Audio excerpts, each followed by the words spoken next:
চাচা এই বয়সে এত কেন কষ্ট করতেছে?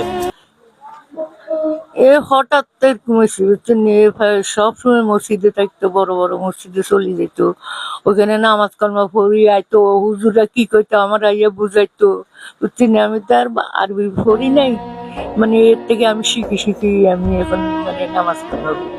এই হঠাৎ একদিন মানে এইখানে ওই আমার লগে একজন বাইরে তকরাতকি লাগছে, তো এই হঠাৎ চিক্কু দিয়ে পড়ে গেছে বুঝছেন। হরিয়ে চারটানি শুরু করছে, চারটানির জন্য এই অবস্থা বুঝছেন।